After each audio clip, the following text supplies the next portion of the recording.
This is Kevin Conroy, and I am the goddamn Batman. I love Gotham, and it's time I paid her back for the debt owed by the Joker. The city deserved better than you, better than the Joker, and better than the Dark Knight. So, I'm going to be her White Knight.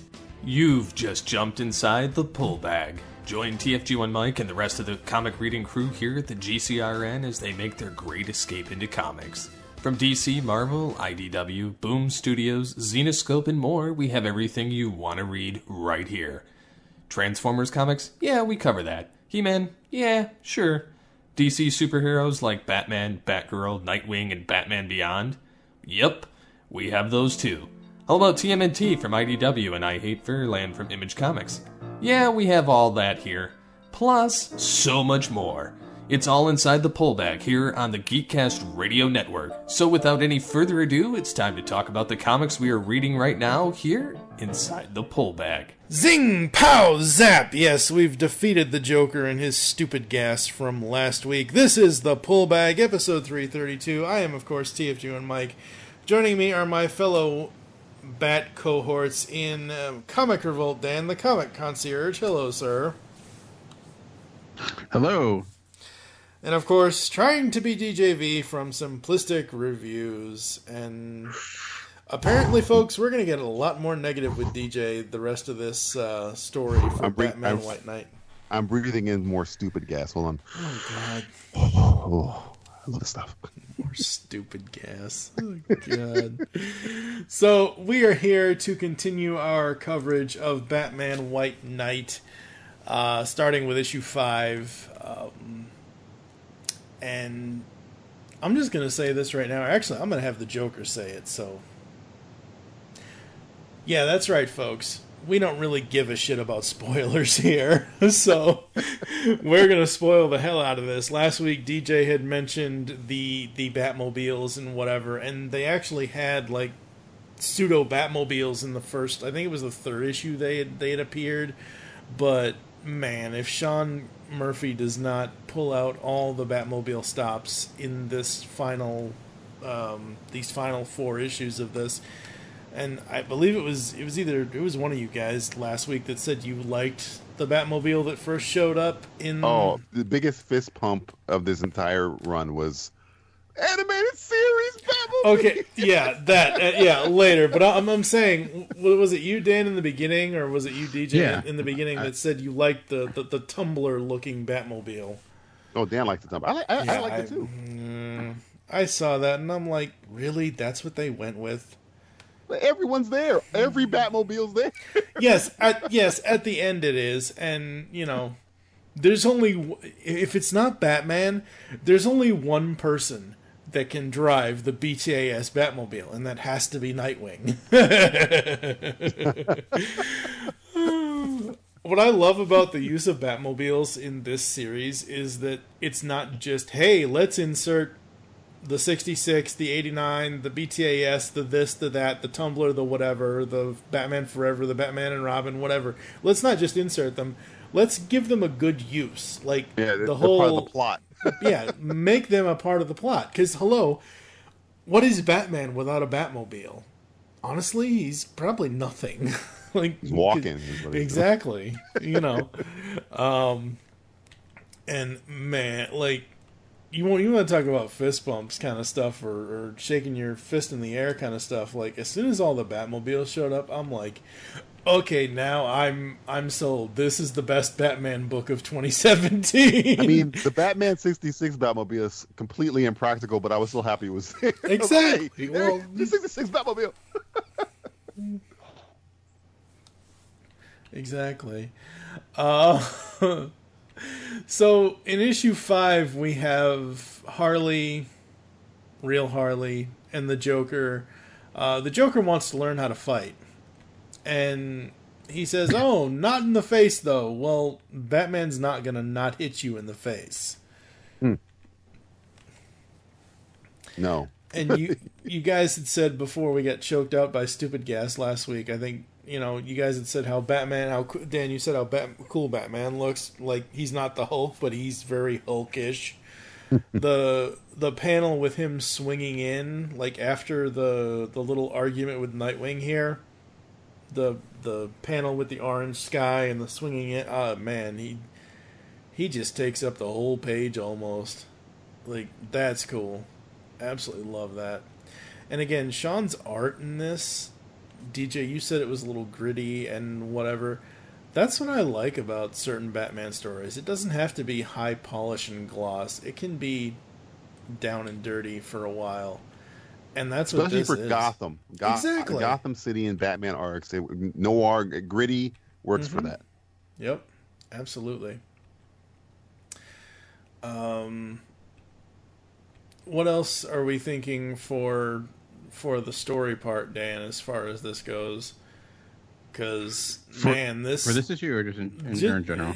This issue and issue 6 as well. Because what I found interesting was, and I think they do this through the end, these final 4 issues, 5 and 6, and I believe to a lesser extent 7 and 8, 5 and 6 are almost fully character based around the, I don't want to call her Joker's daughter, but that's what it reminds me of. I know she's Neo Joker, but seeing the cover to issue 5, I'm like, okay, so that's Harley kind of, but she also looks like the Joker's daughter kind of thing. But yeah, how are you feeling with how this is playing out throughout issues 5 and 6?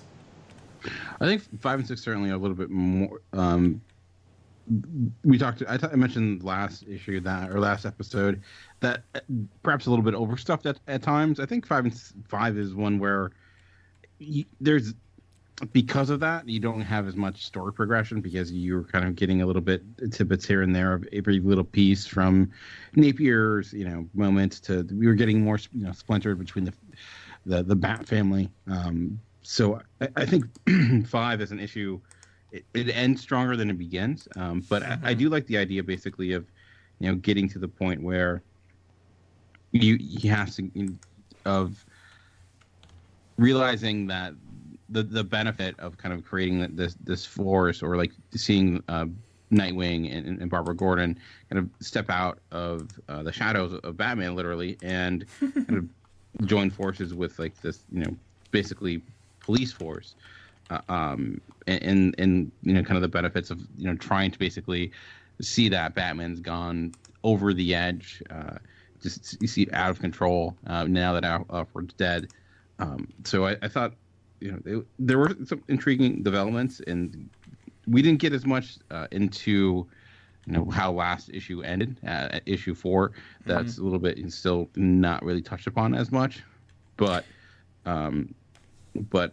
outside of it feeling a little overstuffed, still I thought it did a good job of just trying to push the story forward. DJ?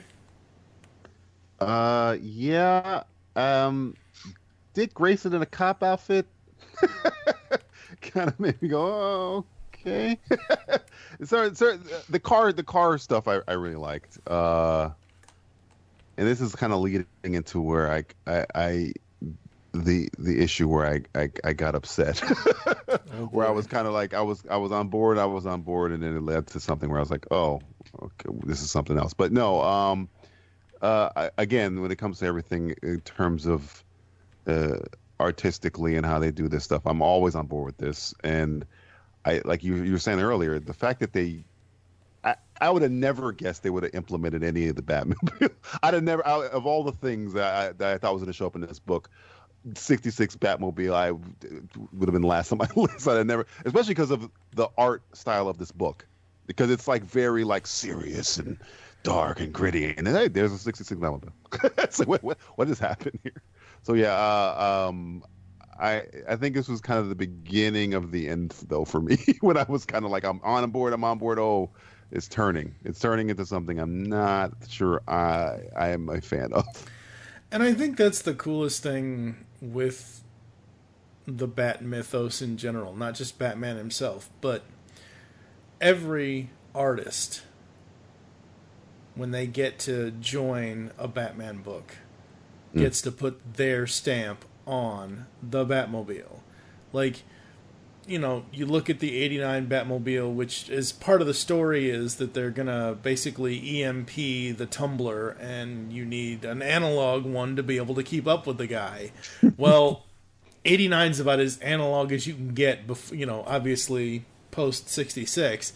And it looks just as I remember it, and it still has Sean's stamp on it without it. Like, you can't have someone draw and color and whatever the 89 Batmobile and have it look not like itself. I think the nose is a little... Just the angle of the shot that I'm looking at, where Gordon basically says, "I should have arrested Batman decades ago. If someone is going to bring him in, it ought to be me."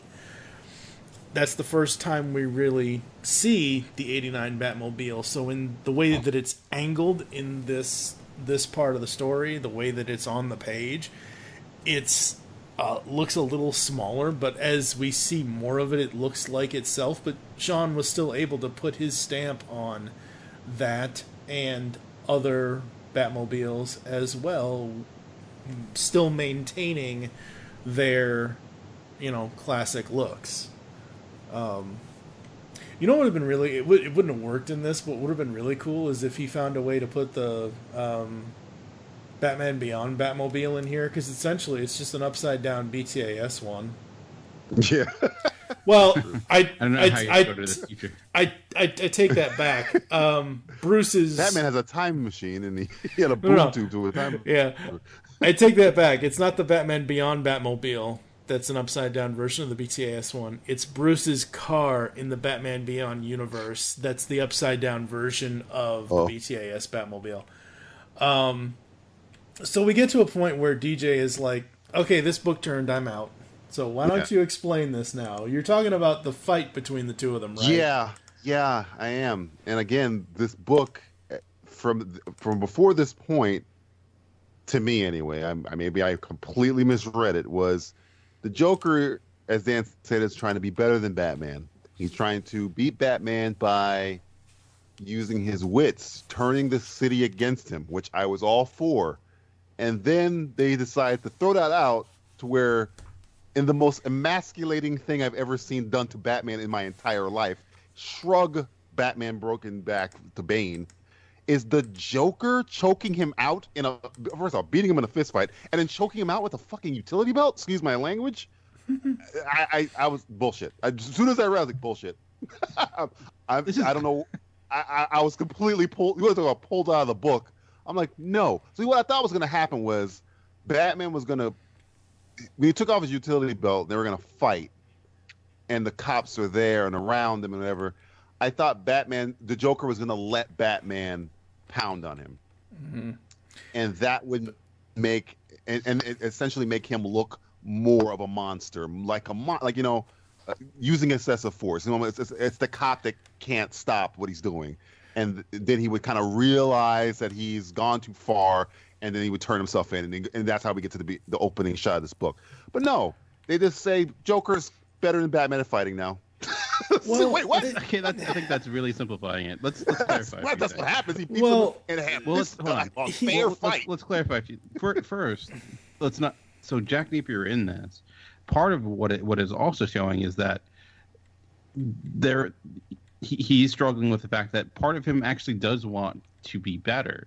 Like, he has that Joker there that's still there, but he wants to be Batman, but he actually does want to do good, like more and more, and it's that Joker kind of bringing him down. So it's not simply that he wants to be Batman. It's at this point it's that because Batman's gone over the edge.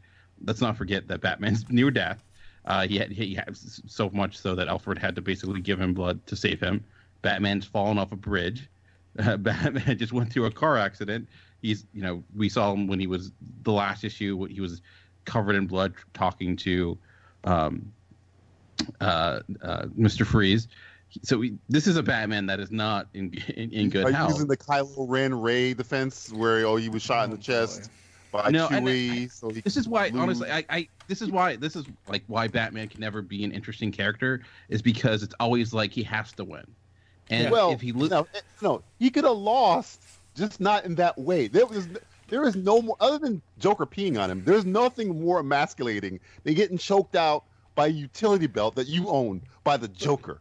But see, but the thing of it is, though, Batman already had his too far, I'm going to beat the Joker down moment when he forced the pills down his throat. Look at me. I'm unarmed. Wouldn't you rather beat me the old-fashioned way? One more romp for old time's sake. Earlier in the story, like Batman had. Should be here. No, it really shouldn't. You're wrong. I'm sorry. Like the headbutt that he gives him, the punches that they do, and because so Joker headbutts Batman, and Batman is reeling, and Joker's reeling, and Joker falls back, and okay, well, he said at the beginning of the fight, I'm unarmed. Do you want to do this, one more time for old time's sake, kind of a thing?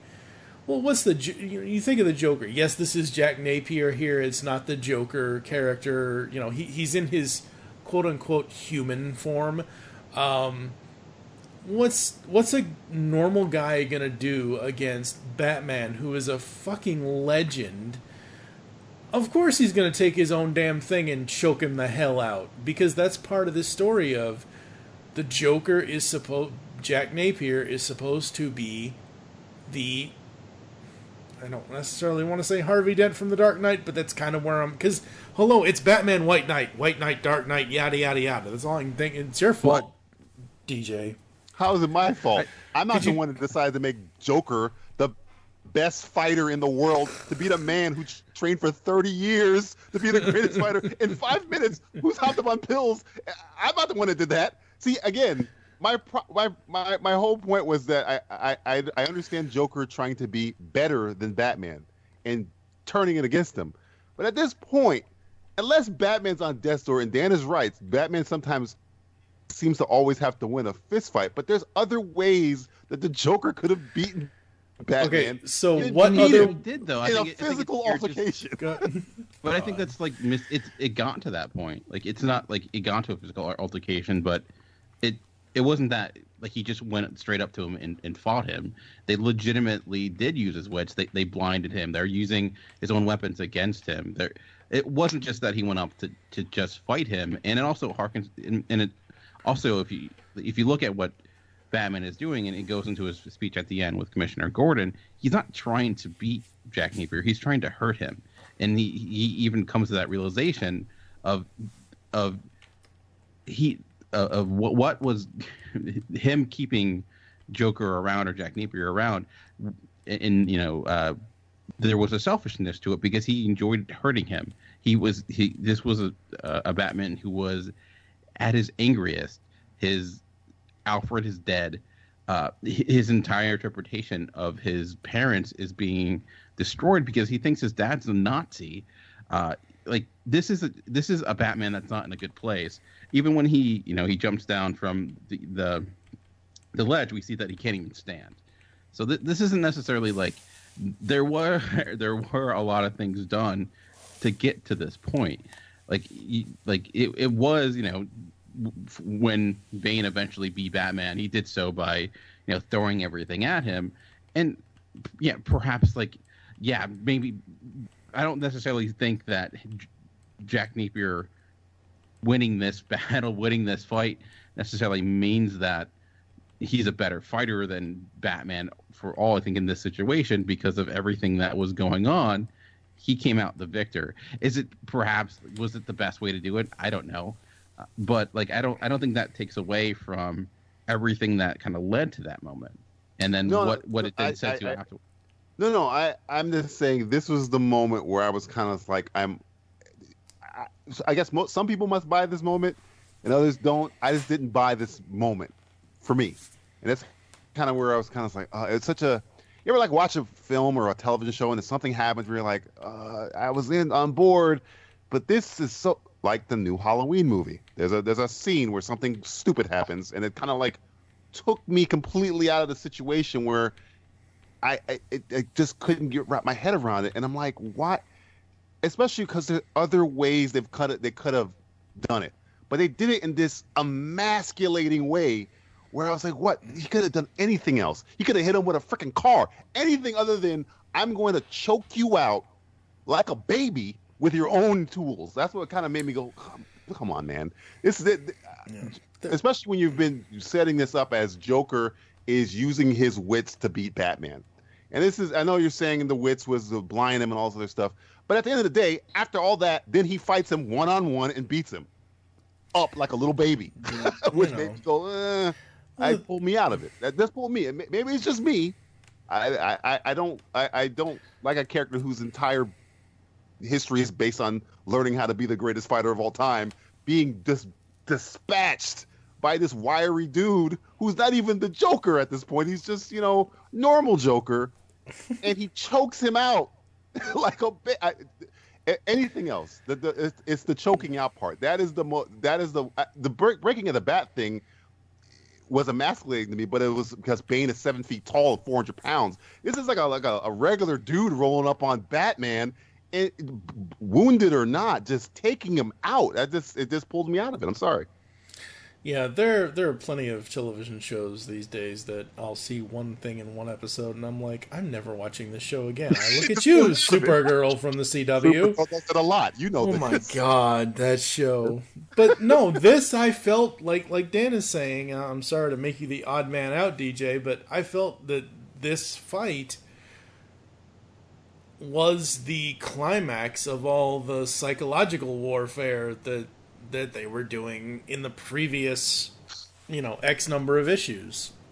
And I think I would be more bothered by it if it wasn't for that conversation at the end where we saw a Batman that, like, the whole purpose of this, like, why I think it's different than something like, breaking the bat or what have you, is that it's looking at kind of basically almost the selfishness of Batman at times. Even in the normal Batman universe, Batman tends to act rather selfishly, and it does question that. Like I know people say, like, if Batman were to kill Joker, he'd be the worstest Joker, which is stupid. But it's not necessarily that you would have to kill him, but there is this almost addiction to that brutality. And like I mentioned, he's not trying. I don't think he's even trying to beat the Joker here. Like, when he shoved the pills down his throat, he was doing so basically just to cause harm, to the torturing he does of criminals to get information out of them. I think what he comes to realization of is that he likes that, and he maybe before would think it's a means to an end. But I thought within that conversation is that he realizes he's gone too far. Yeah, he's not killing people, but his actions have repercussions that are just as bad to him personally and to the city. And I think he used the justification of it's what he needs to do, and the fact he does have that one rule that makes it okay. And I think what this is showing us is that is not okay. Like that even if you have that one rule, sometimes breaking those other rules have repercussions you're just not willing to face, and this story makes him face it. Yeah, okay, maybe Batman and Joker aren't the same physical. It is emasculating because the story's about emasculating Batman. It taking that away from him and taking basically everything he holds dear and destroying it in a way, from like I mentioned, from his parents, from Alfred. He's gone through a hell of a lot. Perhaps there's a better way of doing it. I don't know. I thought that moment was satisfying, but I guess I'm not a person that tends to take that, those who can win in a fight situations I don't really care about. To me, it's about the story you're telling. I thought with the story it was telling, it is somewhat odd that we had that scene earlier where Jeff Napier can even stand up to Harley, but that's what I'm talking about. But I also think that was also him playing. I think it was very evident that he wasn't necessarily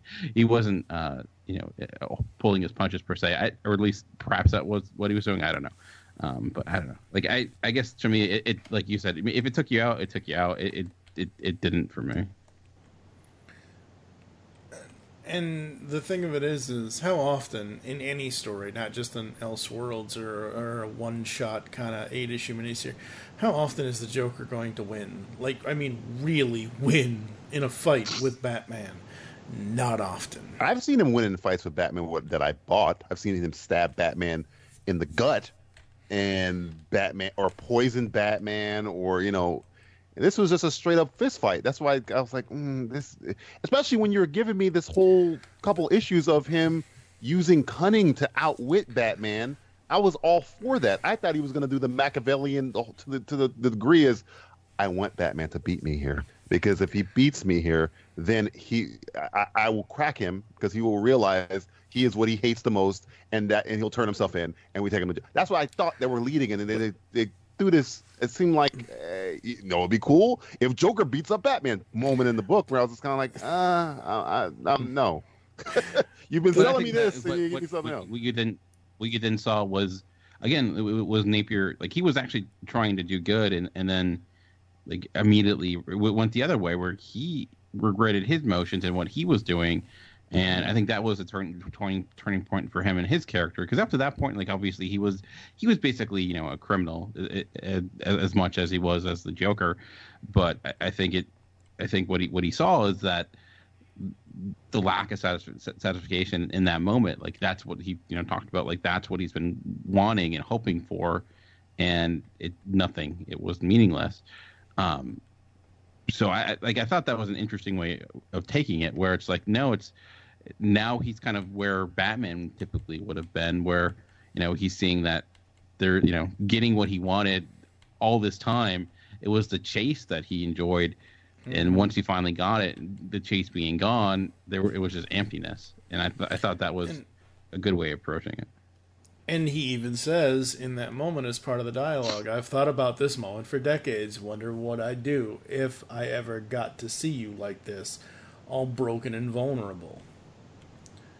I do go back. Like, I think, you know, DJ does make a good point in, like, last episode about, like, it was missing that opening, like, epilogue of, like, what it would have been if what made him go to this point. Because off the start, we see that he's a crazy, you know, off the wall character. So if there was something in addition to kind of get to, like, let us understand why this Batman is different, why we don't off his necessarily game kind of situation. We don't necessarily get that. We're just kind of told this is a different Batman. That could have made that moment make a little bit more sense, because we could see, like, this is a thing that's been going on for some time. But for our understanding, you know, we don't, for everything we're given, we're just kind of told that this is a Batman that lacks a moral compass for whatever reason. Mm-hmm. And then we get to the end of Batman and Robin, ladies and gentlemen. I'm sorry, the freeze tech used as a ray to freeze the city. Come on, that's so Batman and Robin homage, because they then, you know, reverse it and use it to heat the city. Maybe Where's George? Maybe he's a huge fan of Batman and Robin. We're missing it. No, what Sean Murphy, I think, likes. Sorry, I don't mean to cut you off, but what he likes to do is, like, get things like. He's been showing preview pages of what's coming up next, and he's not a huge fan of Azrael. And he's like, you know what, but I'm going to try to make it work. And I think that's what he's trying to do is, let's look at things that didn't work in Batman's past, like the Batman and Robin. Luckily, he didn't try to use a credit card. Oh, that would be awesome. And then I think, you know, that's like, maybe that's what he's trying to do is like, okay, this definitely didn't work. It's easy to take from things that did work. Let's try to take some things that didn't work, but actually get it to work. So I think that was what he was trying to do. It is kind of jarring because, as DJ mentioned, like, this is, you know, you have a more gritty take, and suddenly now we're seeing send Joker in ice across buildings. You know, that does bring it up to a different level. But yeah, it's hard not to think back to possibly the worst comic book movie of all time. Understandably said. The worst comic of all time. I have to say that Elektra Says Hello, because that's really the worst comic book movie of all time. He's come on, a good one. Hey, that's a good fight right there. You're talking about a fight that's of even ground. Batman and Robin or Elektra. That's the next GCRN Wars episode. where everyone loses. That's a 10. That's a slobber knocker right there. Yeah. That's Electra's just it's hard to say because Electra's just super boring. Yeah, it is. But boring. I fell asleep. Batman and Robin's just like that. What I love you can hate watch Batman and Robin. You can't hate watch Electra. You can't get. Have you ever seen Electra more than once? I don't think anybody has. I saw it in theaters, and I'm ashamed to say that. I think I saw it twice. Once on DVD and then once on like FX or something. But that was like, man. I didn't watch it all the way through on FX. That was like, oh hey, Electra's on. After 5 minutes, my brain's fried. I need something else. FX fast forwards to that movie. They're like, we'll play like parts, and then we'll just we'll put on Always Sunny. we're almost done. What I love, go ahead, Dan. You go ahead, because what I love about the as the story continues here, the love between Jack and Harley. Like, I want to see these two in their, like, these two versions of these characters. I want to see them in their own kind of series. Like, not necessarily in this world, but just take these versions and drop them in some other story. Because I really, the whole point of Batman White Knight, at least for me, in the context of the Joker and Harley, or Jack Napier and Harley, is that they really do love each other and they want to be better, especially the Joker. He wants to be better for Harley. She says that she deserves better than what he is and what he can give her. The one thing that this is kind of how issue 6 ends. The one thing that kind of dug on me with a negative for this series is every time he changes into the Joker, all the cops pull out their guns and just like, I don't know. It's a little infuriating. Like they fully trust him to make a police force and all this other stuff. Mm-hmm. But the moment he switches the Joker, they want to kill him immediately. One thing I wasn't a huge fan of was like how when he changed, he physically changed, like his skin changed colors, his hair changed colors. Dr. Jekyll, Mr. Hyde. Yeah, I just like that. Like I don't know, like it doesn't make as much sense. I guess I guess it's an artistic choice to show that they're different people, but but it just seems kind of weird. It's like, wait, does the drug makes his skin go normalize? I don't know. How are you, Dan? Are you a face paint Joker or are you a skin bleach? Chemical fan, because there's two types of Joker. When he puts the Heath Ledger face paint one, or you like the Jack Nicholson, I fell on some acid and now my skin is white one. I don't necessarily have a preference. I guess like he has to have a deformed face, so like it can't just be like a dude, and it can't be like whatchamacallit in Batman 66 with the mustache and and paint over it. Unless you're gonna do that, then go all the way for it. So I think you have to have a deformity of some sort. I don't know. I think the deformed face makes a little bit more sense because it's like the planning he would have to do to always be, like it would just be watching like Sting wrestle. Anytime you try to like have face paint, it always comes off. So it makes more sense to have a deformed face, I guess. I don't know. I don't really have a preference, but that's my logic, I guess. I mean, see, at first when they were like, oh, he's cured, and but he has to keep taking these pills or else the cure goes away kind of a thing, I'm like, oh, so not only is he Jack Napier the Joker, he's also Two-Face, because he has 3 personalities.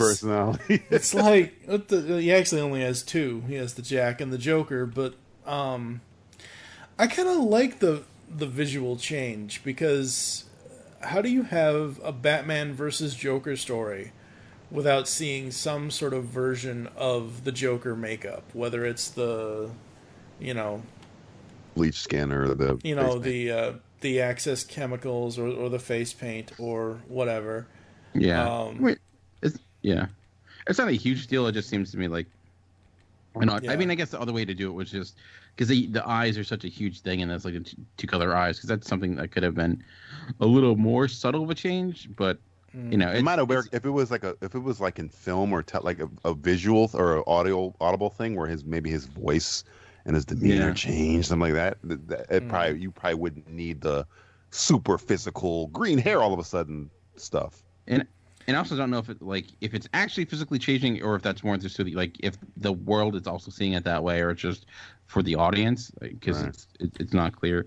But it was just something that I was just like, I don't know if he needed to do that, but it's more of a choice thing. Either way is fine, but I found it. And I love that Harley is essentially the schemer in this whole tale at this point. That part I think she turns out like being Sorry, go ahead. No, go ahead. I'm sorry.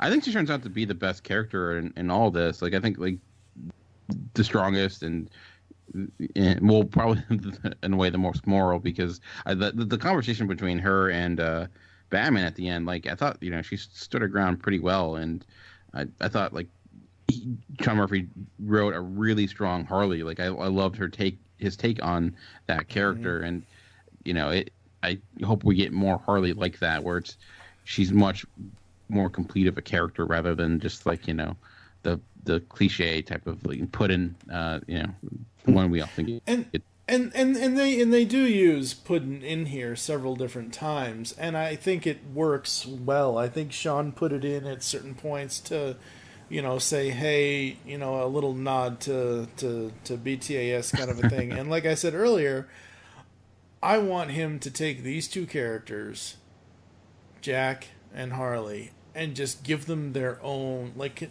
continue from this point, whatever happens, and just give them their own story. Because, again, basic premise of this is, what if the Joker's the hero and Batman's the villain? That's the basic, promotional premise of the book. It doesn't really get into the deeper part in the the like the back cover of the book or whatever other promotion DC did for it, kind of a thing. Like, okay, sure, the Joker could be the hero, why not? Whatever kind of a thing. And like we've already said last week and this week about basically making Batman to be the bad guy, and the Joker basically showing the GCPD and everybody else about, oh god, I just realized 99% versus 1. Batman's Trump. Oh god, my head hurts now. I'm not even touching that one. I'm not even touching that one. He's better hair. He goes out in the rain. I don't know about that. Oh god. He's not a fan of KG Beast, so that's another one. As we come to a close, we have Batman. Again, as I said earlier, I was leading to this. Harley's basically the mastermind around this whole thing, and she basically says, "What's the one thing that no one's going to expect either of you to do?" And that's to work together. And again, going to the multiple personality thing, I'm Jack Napier, not the Joker, and I made Gotham a better place. By the end of this story, by the end of this book, I had when time passes in a comic, I can usually tell. Had no idea this was a year-long thing. Like, when they revealed that, I was like, oh my god.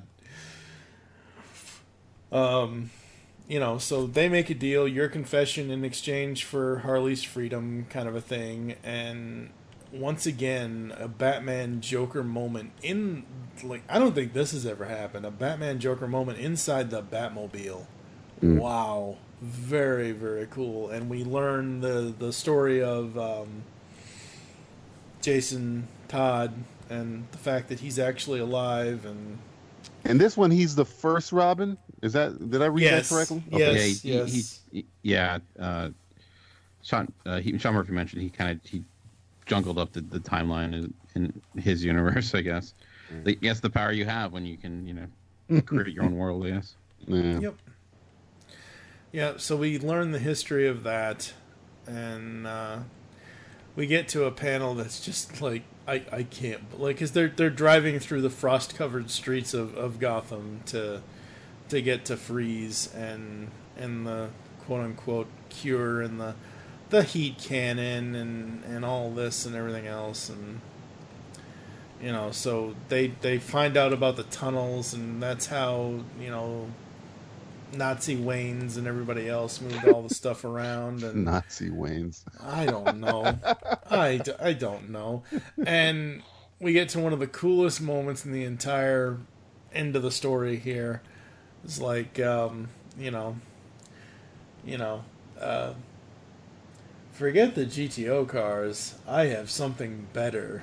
It's time for an upgrade. And there's like a crap ton of Batmobiles. Like all the souped up ones and everything else. I thought this story was so great. I like I said earlier, I think I said it in this episode, I know I said it last week. Between Nightwing New World Order and these are my two favorite Batman stories from the last 2 years, 2017 and 2018. Now I know both of them started in 2017, but the trades came out this year, and I just absolutely love them. Yeah, I enjoy the story a great deal too. I mean, Batman Creature of the Night is still probably my favorite Batman story over the last 2 years. That hasn't been collected in trade yet because it's not done. It's kind of different though, because it's like that is legitimately a very different Batman story because it exists in a world where Batman is like an actual comic character. But I liked, but my one issue with this at the end was that I thought it kind of let Batman off the hook a little too easily. Yeah, it did. In the sense of like, as DJ's been pointing out, like this is the Batman who's been very, uncharacteristically very, at acting very dangerously, putting people in harm's way, going really just doing a lot of ridiculously selfish things, and by the end of it, like it seems like he's forgiven a little bit, like too easily. Like the justification of it, it seems like we won, everything is hunky dory. But I did like the self revelation that he comes through at the end. But I guess like all those issues that were brought up are still there, and that's where I was hoping that we would get a little bit more insight to why was he, why was he like this? Like what brought him to what brought him to that so close to the breaking point to begin with? I thought we would get a moment like that. We don't. I do like the realization he comes to, but I thought like everyone around him, like Commissioner Gordon, especially, like, he's talking about how the city will trust him again. But I feel like he should. I thought based upon everything he saw, it seems like he wouldn't even be asking that. I think he would be like, okay, well, we've seen that maybe this isn't the best route to go. Maybe we need to. We got to find a better way than this. Yeah. So like he's like trying to bring him back in. I'm like, why would you've seen what he just like? He almost killed so many people, and we're just gonna say like, including you. Exactly. So just including you, Gordon. Yeah, that was like my one thing where it's like I felt like it brought up a lot of legitimate problems that Batman was doing and then it was like, okay, well, let's just and again, there's more to the story because there's going to be another addition to it, so maybe it'll get into that. But as a complete piece, just like I felt with some of the characters around him, I did like there were good moments, like the reading of Alfred's letter that was pretty touching. But that was like the one thing that was overall it's a great comic, but it's not, I think, not without issue here and there. Exactly. And the two greatest things about the final issue here, like I said, Nightwing and the BTAS Batmobile. And you. So, exactly. Oh, hey, Clay. Exactly how much do you remember? Joker. He's coming after you. No shit, world's greatest detective, huh? Like... Poor Clayface. I felt so bad for Clayface in this whole story. I was like, oh my God, he's alive. Yep. Can you imagine? I'm spread out about 17 different people. I could not, no. Oof. I could not know. Not at all. And like we said earlier, the whole kind of love story between Jack and Harley and all of that. I dig that. I think that's super cool. With the ending and how it ends, and the kind of speech and things like that. And he basically, Jack saves Harley, but it turns out that Jack is actually alive as well. And we've got Neo Joker, chasing after Harley, but she eventually gets hers at some point.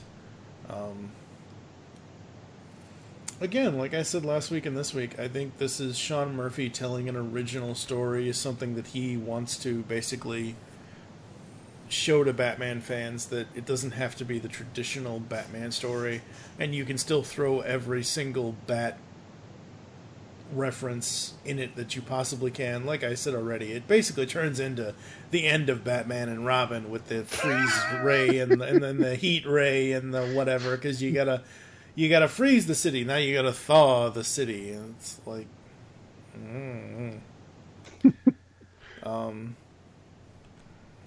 don't know. I really dug this. I was not sure what to expect, and no, we're not getting a weird ending, folks. Originally I was gonna get this in single issue, but by the time all 8 issues were out, I'm like, I'm sorry. I'd rather spend $13-14 for the trade on Comixology than $30 for all 8 issues. No, thank you. So I'm like, I can wait until October 9th of 2018. That's not a problem. And I'm glad I did, actually, because the trade is very cool. Like I mentioned earlier, each issue has like an opening image with one of the quotes from said issue for all 8. It's very, very cool. But yeah, I absolutely dug this, and like Dan said earlier about Batman's like little speech at the end there was kind of nice, and the fact that Joker and Harley almost have this happy ending with the whole marriage thing and whatever. Did you saw that as a happy? I saw that as sad because it's like, the man she loved seemingly gone now. I said almost happy ending. Almost. It was super tragic. Oh, yeah. For a glimmer she had of his You know that movie Titanic? Like they almost were really happy. They were almost there. That damn door. So much room on that door. And like Dan alluded to earlier about Alfred's letter, of course Bruce isn't going to read that by himself. Of course he's going to have Dick and Barbara there to do that. And it's not often that Batman and Harley interact on a less psychotic level, because Harley's normally, super crazy Harley.